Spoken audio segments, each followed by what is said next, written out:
मित्रांनो, रंग माझा वेगळा या मालिकेच्या 29 एप्रिलच्या एपिसोडमध्ये आपण पाहणार आहोत की कार्तिक दीपाला म्हणतो की मला वाटलं तो येणार नाही. त्यावर दीपा सांगते की मी नव्हतेच येणार, गावी जाणार होते. आणि त्यामुळे कार्तिक जरा रागातच विचारतो, मग कशाला आलीस? तो दीपाचं पूर्ण म्हणणं ऐकूनही न घेता म्हणतो की आपण दोघांनी या नाटकामध्ये एकत्र काम करणं हे काही खरं नाही आणि तरीसुद्धा तुला हवं तेच केलं. त्यामुळे दीपा ही चिडून म्हणते, कारण प्रत्येक वेळी मी तुझ्या मनाप्रमाणे नाही वागू शकत. त्यावर कार्तिक म्हणतो, कधी प्रत्येक वेळी? यावेळी पहिल्यांदा रिक्वेस्ट केली होती मी तुला. त्यावर दीपा म्हणते, याआधीसुद्धा तू असंच वागला होता. तुझ्या मनासारखं काही झालं नाही की तू चिडून निघून जायचा. आणि मलाही एक मुलगी आहे हे लक्षात घे आणि मला तिचंही मन जपायचं आहे. तरीसुद्धा मी तुझा आणि दीपिकाचा विचार करून गावी जाण्यासाठी निघाले होते. आणि त्यामुळे कार्तिक पुन्हा विचारतो, मग का नाही गेली तू?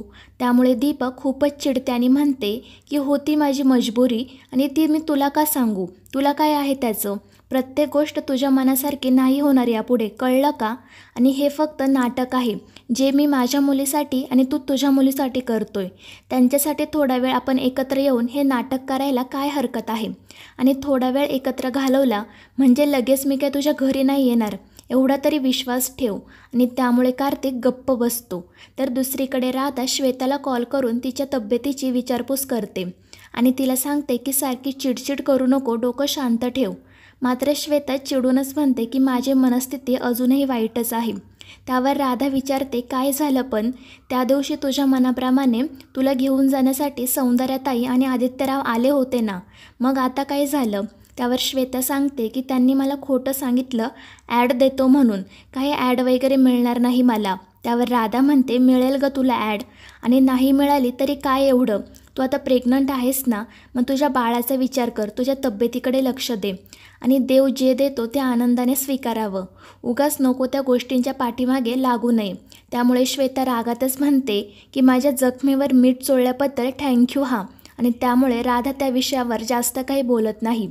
त्यानंतर ती सांगते की बाबा गावावरून आले आहेत, त्यांना भेटून जातो. मात्र श्वेता म्हणते की काही गरज नाही, ते दीपासाठीच आले असतील, मला त्यांना भेटायचं नाही आणि ती फोन कट करते. त्यानंतर इकडे श्रीरंगराव आणि राधा दीपाबद्दलच बोलत असतात.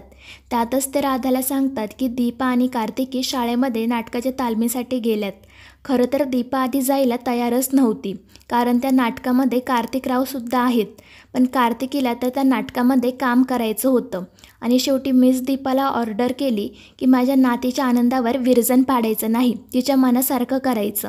आणि त्यामुळे ती तालमीला जायला तयार झाली आणि हे ऐकून राधालाही खूप आनंद होतो. तर दुसरीकडे कार्तिकी आणि दीपिका गप्पा मारत बसलेल्या असतात.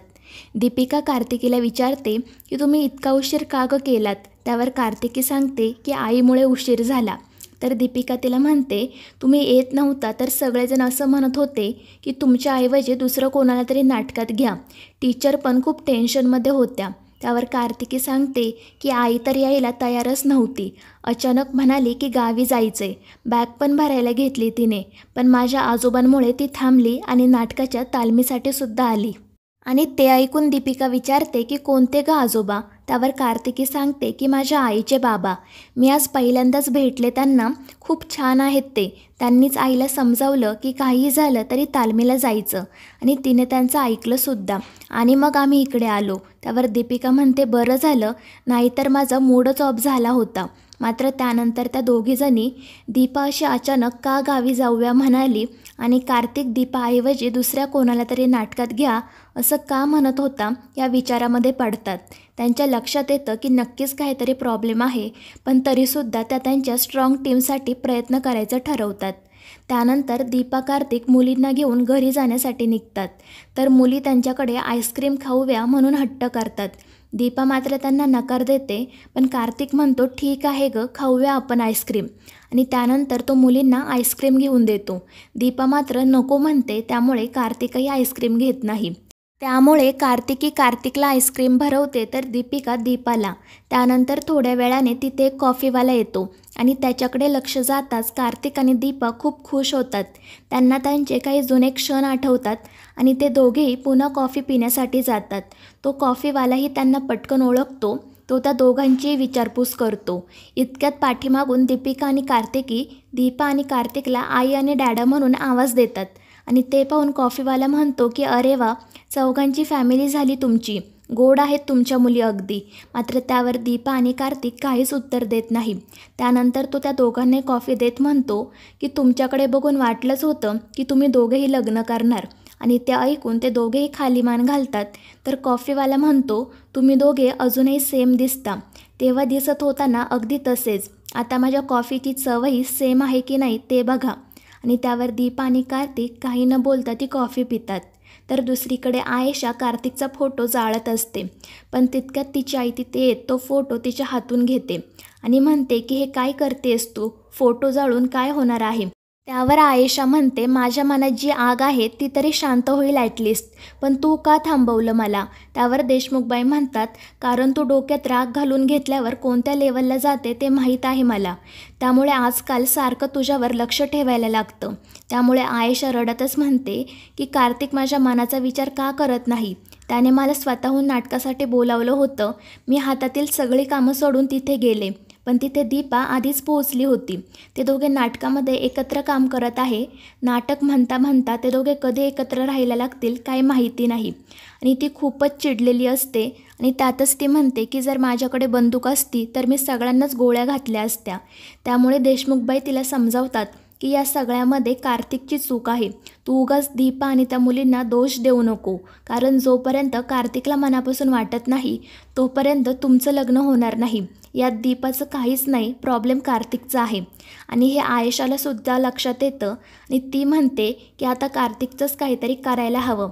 त्याला माझी किंमत नाही ना, मग आता मी असं काहीतरी करेल ज्यामुळे त्याला माझी किंमत कळेल. आता मी त्याचं नव्हतंच करणार ॲट एनी कॉस्ट. तर दुसरीकडे दीपिका सौंदर्याला आज घडलेल्या सर्व गोष्टी सांगत असते. दीपा आणि कार्तिक एकत्र होते हे ऐकून तिला खूप आनंद होतो. त्यानंतर ती दीपिकाला नाटकाबद्दलही विचारते. तर दीपिका सांगते की रामायणामधील गोष्ट आहे, मी आणि कार्तिकी लव आणि कुश आहोत, तर डॅडा श्रीराम आणि दीपा आंटी सीतामाई आहेत. आणि हे ऐकून सौंदर्या खूप खुश होत म्हणते किती छान दिसाल तुम्ही चौघजण. आणि त्यानंतर ती विठोबाकडे त्या चौघांसाठी प्रार्थना करते.